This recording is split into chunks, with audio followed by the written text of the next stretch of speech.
네, 안녕하세요. 반갑습니다.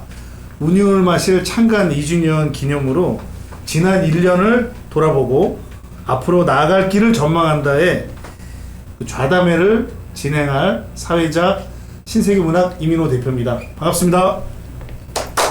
네, 오늘 이 시간을 위해서 아주 귀하신 분들이 함께 해주셨습니다. 먼저 맨 좌측에 있는 분도 소개를 드리면 우리 금강의 저자 대하소설을 쓰신 김홍정 작가님이 함께 해주셨습니다. 예. 예, 반갑습니다. 소설 쓰는 김홍정이고요. 오늘 운율 마실 이 저담에 참가하게 돼서 매우 기쁩니다. 네. 그리고 옆에 계신 분은 현재 가천대학교 국문학과 교수로 재직 중이시고 또 시인이면서 평론도 하시고 또 심사도 하시는 이 문복희 교수님이 함께 자리해 주셨습니다. 반갑습니다. 네, 반갑습니다. 가천대학교의 문복희입니다. 네, 바로 옆에 계신 분은 우리 전남방송에서 기자 활동을 계시는 우리 이민우 기자님 함께 하셨습니다. 안녕하세요. 전남방송닷컴 이민우 기자입니다. 문학을 사랑하고 아직은 독자인 그리고 운율 마실 창간 1주년 정말 축하드립니다. 네, 오늘 대단히 반갑다는 인사 말씀 드리고요. 그리고 굉장히 바쁘신 분들인데 이런 귀한 시간 내주셔서 너무나도 감사합니다. 특히 우리 김홍정 작가님은 저희 운율 마실 제호를 직접 이렇게 지어주신 분이세요. 그래서 더더욱 저희하고 깊은 인연이 있고요. 또 우리 문복희 교수님은 또 제 문학회 스승님 되십니다. 그래서 제가 이분을 통해서 문학을 배웠고 또 시를 배웠는데 문학의 일상성에 대한 개념을 저에게 가르쳐 주신 분이십니다. 그래서 저한테는 굉장히 소중하고 아주 지금도 존경하고 따르는 분이시고요. 옆에 계신 우리 이민우 기자님은 현재 기자로서 만났는데 지금도 저희 문학회에 굉장히 많은 도움을 주시는 분이십니다. 오늘 이 시간에 한번 여러 가지 이야기를 좀 나누고 싶은데요. 먼저 우리 문복희 교수님께 좀 질문 드리고 싶어요. 네. 문학이 과연 뭘까? 너무 어려운 질문일 수 있는데요. 네. 지금과 같은 자본주의 시대에 네. 과연 문학이 뭘까? 이런 질문 좀 드리고 싶거든요. 네. 저는 문학이 뭘까 하는데 이제 막연한 그런 추상적인 개념으로 설명을 드린다면 우리의 영혼을 맑게 씻어주는 구실을 하는 그런 예술 활동이다라고 볼 수가 있겠습니다. 그래서 문학은 언어를 통한 그 예술이지요. 그래서 언어를 가지고 우리들의 생활을 잘 조명해서 그거를 상상력이나 어떤 독창적인 세계로 끌고 가면서 거기에서 새로운 세계를 보여주는 그런 것이 문학이 아니냐 저는 이렇게 봅니다. 언어라는 것이 중요하지요. 네. 그리고 상상력, 독창적인 세계를 만든다는 것이 중요하지요. 그래서 우리 이민호 대표님이 신세계 문학이라는 타이틀로 이 문학회를 처음 만들고 이끌어 가셨습니다. 그래서 지금 벌써 그 신세계 문학 동호인들이 만드는 운율 마실이라는 책자 그 개간호지요. 이거를 벌써 그 2주년 맞아서 4권이나 냈습니다. 그 신세계 문학에 추구하고 있는 목표와 그 다음에 운율 마실에서 내놓는 작품의 세계가 결국은 새로운 세계 창조라고 볼 수가 있는데요. 그것을 그냥 무턱대고 새로운 세계를 만들어내는 게 아니라 일상 속에서 그럼 편하게 우리가 생활하는 가운데에 소재를 갖는 거죠. 그래서 생활 속에서 소재를 택하고 내가 경험한 것 중에서 가치 있는 경험을 끌어다가 그러니까 실제 살아있는 리얼리티한 거죠. 실제 살아있는 것들을 가져와서 상상의 세계라는 그런 스펙트럼, 즉 그 프리즘을 쫙 통과시켜서 새로운 세계를 만드는 것. 그게 지금 우리 이민호 대표님이 추구하는 세계하고 맞는다고 봅니다. 그게 문학입니다. 네, 그냥 그렇게 우리 이민호 대표님의 그 목표와 맞춰서 제가 문학을 설명했습니다. 네, 잘하고 있는 거 맞습니까? 네. 감사합니다. 너무너무 잘하고 있죠. 네. 대제의 2주년 축하드립니다. 네, 감사합니다. 애쓰셨어요. 네. 그리고 지금 옆에서 이렇게 흐뭇하게 웃고 계신 우리 김홍정 작가님, 예, 저희 제호를 지어주시고 그로 인하여 저희하고 2년 동안 전문용어로 엮이셔서 여기까지 오셨는데 그간에 좀 2년간 이렇게 우리 저희 운율 마실 잡지를 또 보시면서 느끼신 소회가 있으시면 한 말씀 부탁드리겠습니다. 좋게 말해야 되죠? 아닙니다. 괜찮습니다. 리얼하게 해주셔도 됩니다. 왜냐하면 이게 뜬금없이 말이야 또 엄한 소리 해가지고 사람들한테 저 눈치도 없는 사람이라는 소리 들을 것 같아가지고 걱정이긴 한데요. 아까 우리 교수님께서 말씀하셨는데 문학이 가지고 있는 어떤 고유성 이런 것들이 동떨어지지 아니하고 사람들이 실생활 속에서 들어와서 함께 이렇게 공감하고 또 느끼고 이렇게 하는 그 방향성 이런 것들은 매우 현실에 맞춰볼 때 좋다 이런 생각이 드는데요. 네. 저 개인적으로는 사실은 문학이 가지고 있는 몇 가지 특성들이 있거든요. 이게 요즘에 문학이라고 이렇게 전문화가 되다 보니까 네. 난해한 문제가 생기는데 과거 인류의 역사가 시작할 때부터 우리는 노래를 불렀고 그리고 이야기를 만들었고 그리고 신에게 자신들의 뜻을 전하는 주술의 얘기를 썼거든요. 그것이 어떻게 보면 감정을 담으면 그래서 율격 있는 언어가 들어가면 시가 되고 그 이야기가 서술로 풀어지고 서사로 만들어지면 오늘날의 소설 형식으로 이제 만들어지는 형식인데 생활 속의 문학은 우리들의 일상에서 그런 것들을 다시 만들어가는 또 하나의 소중한 작업이다 이런 생각이 들어요. 그래서 제가 어떻게 하다 보니까 운율마실이라는 이 잡지의 제목을 정해 드렸는데 잘 됐다. 왜냐 마실이라는 자체가 이 동네의 개념도 있거든요. 그러니까 또 한 가지는 놀러 간다는 의미도 있어요. 네. 다니러 다닌다. 그게 교류의 개념이죠.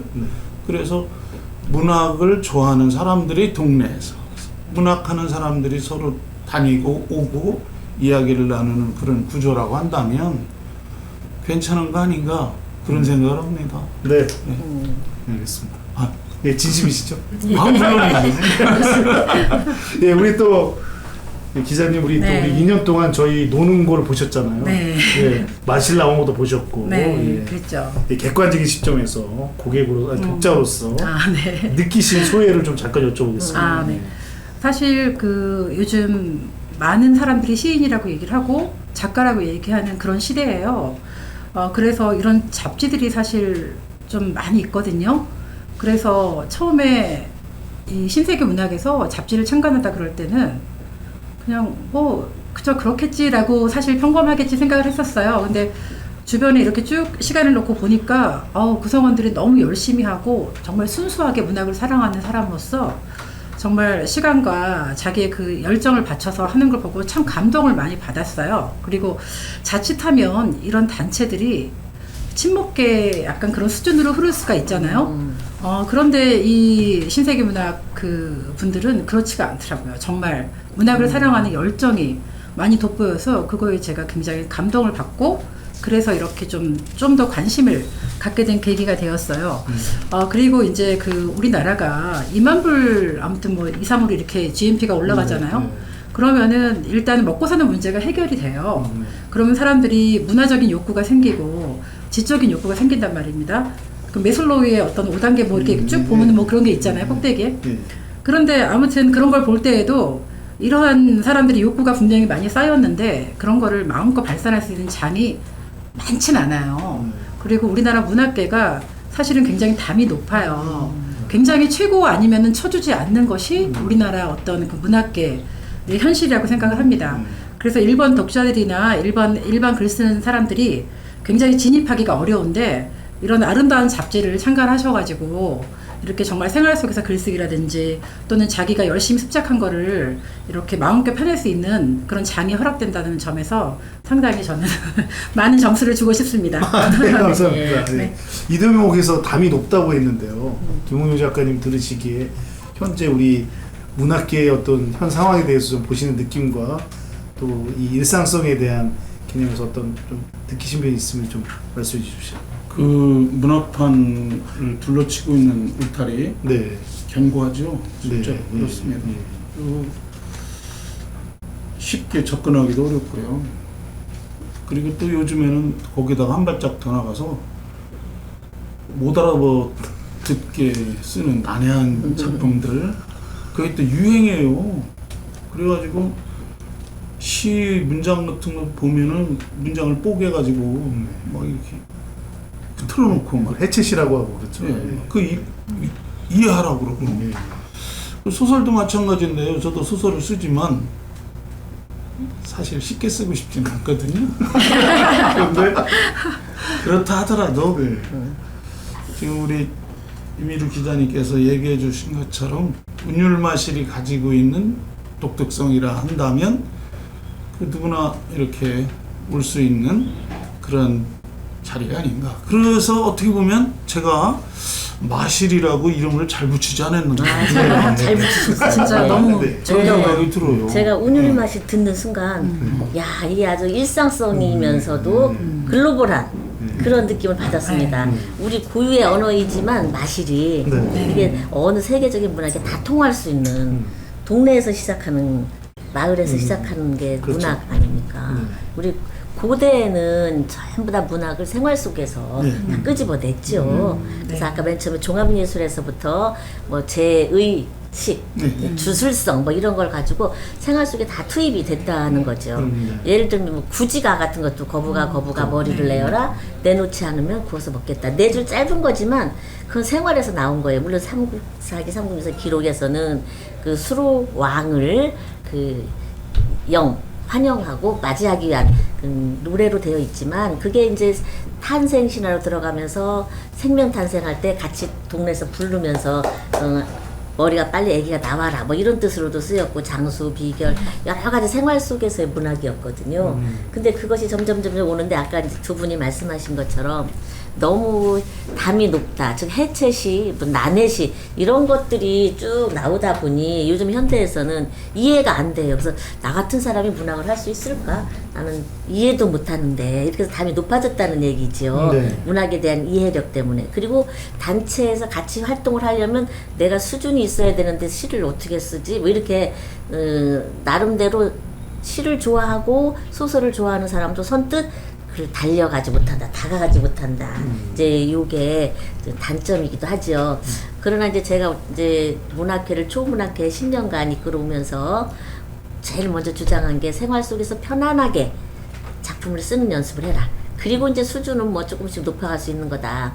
그래서 예를 들어서 제가 시 하나 갖고 왔는데요. 애국자 가족이라는 시예요. 애국자 가족. 예. 예. 제가 한번 읽어보겠습니다. 네네. 엄마하고 동생들하고 미용실에 갔다. 옆자리 아줌마가 물었다. 몇 남매 두셨어요? 3남매요. 아, 애국자시네요. 그럼요. 으쓱해하는 엄마. 나도 어깨가 으쓱해졌다. 엄마를 애국자로 만든 건 바로 우리들이니까. 이런 식입니다. 예. 그러니까 시 같지도 않고 어떻게 뭐 장난하냐. 그런데 이 속에 애국자가 정말 들어있잖아요. 그렇죠. 이게 나는 생활시고 이게 일상어를 통한 시다. 그러니까 엄마하고 3남매가 미장원에 갔는데 애기 셋 나면 이건 애국자잖아요. 요즘 안 나니까. 그렇죠. 근데 거기서 더 극적인 것은 내가 어깨가 으쓱해지는 거야. 내가 태어났으니까 엄마가 애국자다. 좋겠다. 나 때문에 애국자 됐다. 그러니까 애국자의 개념이 바뀌었잖아요. 옛날 뭐 충무공이라든가 정몽주 같은 사람이 애국자다. 이렇게 뭐 그래서 뭐 이 몸이 죽고 100번 고쳐주고 막 이런 단심가를 써서 충성을 바쳐야 이게 애국자다. 이런 개념은 이제 아니다. 네. 그런 애국시를 쓰면 안 된다. 안 되는 건 아니지만 그걸 원하는 건 아니다. 생활 속에서 다 끄집어내서 써줘서 사람들에게 공감을 할 수 있도록 해주고, 그 다음에 감동을 주면 되는 거다. 저는 이제 그렇게 생각을 하거든요. 그래서 담이 높다고 여러분들이 뭐 너무 괴로워하거나 나만 이해 못하는 수준 낮은 사람이거나 이렇게 생각하지 마시고 네. 간단하게 쉽게 이게 쓰는 것도 문학 접근 방법에 좋은 거다라고 생각을 합니다. 네. 예. 아주 좋은 시를 예로 또 선정해 주셔서 역시 저는 확 와닿습니다. 아, 그러세요? 네, 예. 오, 다행이다. 아, 그래서 그래요. 그런데 제가 제가, 여기서 잠깐 끼어든다면 끼어드세요. 생활문학 이렇게 이제 우리가 일상적인 구어체 언어로 또 우리가 이야기하는 그 많은 정서들을 담는다고 그래서 그것을 B급 문학이라고 보면 안 된다는 거죠. 예, 맞습니다. 예, 예. 맞아요. 그건 아니에요. 예, 되게 중요한 말씀해 주셨습니다. 네. 우리가 문학을 이야기할 때 네. 어떤 이들은 혹간 이렇게 말하죠. 수준이 떨어진다. 뭐 이렇게 얘기하는데 물론 아주 고급스러운 언어들과 그 고급스러운 문장들 그리고 수식이 화려하고 뛰어나고 또 환유적 기법이 절묘하게 적용된 그런 작품들이 많이 쓰이죠, 실제로. 그렇다고 해서 일상적인 구어체 언어로 사용되는 시어들이 결코 그 수준이 떨어지는 B급이라든지 또는 하류문화라든지 통속시라든지 이렇게 치부돼서는 곤란하다. 네. 그런 생각이 들어요. 네, 아주 중요한 말씀을 해주셨습니다. 그래요. 네. 확 공감이 됩니다. 네. 저는 그 점에 있어서 네. 그 음악하고도 같이 견주어서 말할 수가 있다고 생각을 하는데요. 네. 지금 아무리 클래식장 가면은 뭐 복장도 정말 막 다 꾸미고 가야 되고 그렇죠. 좀 조용히 앉아 있어야 되고 격식이 있지만 그 나름대로 또 아름답지만 또 팝이나 일반 가요도 또 얼마나 심금을 울리고 아름다워요. 그래서 이런 문학도 아마 그런 걸로 이렇게 견줘보면 비교가 되지 않을까 하는 생각이 들고요. 또 이제 그 문학 작품이라는 게 기교도 중요하지만 저는 그 속에 정말 삶의 진실이 담아 있다면 누가 쓰든지 그거는 성공적인 작품이라고 생각을 합니다. 네. 아이고, 맞습니다. 그 대목에서 최근에 네. 아주 히트친 나오나 쇼가 좀 아주 테스형 말씀. 장난 아니었잖아요. 네. 근데 사실은 나오나는 일반 대중가요 가수지 않습니까? 네네. 네. 그런데도 그가 던진 어떤 메시지나 노래들은 많은 대중들에게 엄청난 영향력을 준 걸 보면 네. 이 문학도 사실은 좀 그렇죠. 그러한 방향으로 가야 되지 않을까라는 생각을 저도 좀 한번 해봤습니다. 그래서 그런 날이 왔으면 좋겠다는 생각도 들었고 너무 그렇게 하면 좀 위험하지 않을까요? 네. 그럴까요? 아, 네. 그러니까 저는 이 대목에서 네. 교수님이 좀 정리를 해주시죠. 위험하다고 하시니까 약간 위험해지네. 제가 어쩔 바를 모르겠습니다. 지금. 테스형으로 갈 것 같아요. 뭐 소크라테스 막. 예, 있어요. 근데 사실 작품에도 여러 가지 색깔이 있기 때문에 그렇죠. 예, 이렇게 이제 아까 말씀하신 것처럼 고품격의 언어를 가지고 상징이나 은유나 뭐 이런 것들을 팍 집어넣어서 약간 어렵게 하는 시. 그래서 우리들에게 사색할 수 있게 해주는 시도 정말 필요하죠. 그렇죠. 그래야 그 시의 진짜 맛을 알 수가 있는 거잖아요. 그러나 반드시 상징, 은유를 쓰지 않아도 우리에게 진실로 홀수할 수 있는 감동이 온다면 아주 쉬운 언어지만 그리고 구조 속에서 우리를 감동시키면 된다 이렇게 봅니다. 그래서 여러 가지 색깔로 다가가면 되는 거예요. 그러니까 구어체라고 해서 뭐 하급, 뭐 이거는 뭐 B급 작품이다 이렇게 해서는 절대 안 되는 거. 그 나름대로의 그 작품의 맛이 나는 거기 때문에. 그렇죠. 그러니까 맛이 다 다르잖아요. 신맛도 있고 뭐 짠 맛도 있고 그런데 꼭 달콤한 맛만 아니 되는 거죠. 그렇죠. 고구마 문학이냐 그렇진 않아요. 그래서 뭐 쉽게 쓰면서도 고도의 은유라는 거 제가 또 하나만 말씀드릴게요. 제목이 생각날 때마다 뭐 이런 생각날 때마다. 생각날 때마다. 그런데 딱 4줄입니다. 내가 생각날 때마다, 즉 당신이 생각날 때마다 종이에 별을 그려보기로 했다. 은하수가 되어버렸다. 딱 4줄이에요. 이거 시 아니라고 할 수 있습니까? 뭐 장난이냐 아닙니다. 이거는 고도의 은유지요. 은하수가 되어버렸다. 내가 너 생각날 때마다 별을 그렸는데 수만 개 그렸어. 수만 번 생각했어. 이 말을 은하수가 되었어요. 그러니까 교수님 제가 은하수가 되었어요. 얼마나 어쩐지. 생각을 많이 했는지. 아 그랬구나. 그 마음이 전달이 됐습니다. 알겠습니다. 그래서 꼭 뭐 은유 상징이라는 것이 눈에 보이게 그렇게 나오진 않아도 이게 지금 고도의 은유죠. 그렇죠. 은하수가 되었다. 얼마나 은유입니까? 그러니까 이렇게 쓰면 된다. 그리고 뭐 요새 서사성이 굉장히 강조되다 보니까 이야기가 있는 시. 그래서 줄거리를 쓰려니까 굉장히 사문화되고 길어지잖아요. 그래서 꼭 긴 시만이 뭐 있어 보이고 그럴듯해 보여서 좀 읽을 거리가 쫙 있는 거 보여주는 거 이런 것을 추구하는데 그것도 한번 생각해 봐야 되겠다. 네. 지금 제가 제시한 게 짧은 단 4줄이지만 이 속에서 그리움이 얼마나 솟아납니까. 그래서 저는 그렇게 생각을 해요. 시인은 진실을 찾아내고 생활 속에서 그 진실을 옹호 지키면서 옹호하고 그 다음에 그것을 표방하는 것이 아니냐. 그렇다면 시인은 1급이다. 네. 저는 그렇게 봅니다. 맞습니다. 그리고 사실은 우리 이민우 기자님도 현장에서 많은 분들 인터뷰하시잖아요. 아, 네, 뭐. 예, 그래서 혹시 뭐 인터뷰하는 과정 속에서 좀 인상 깊었던 약간의 그 좀 본인이 확 와닿았던 뭐 그런 경험들이 있으신가요?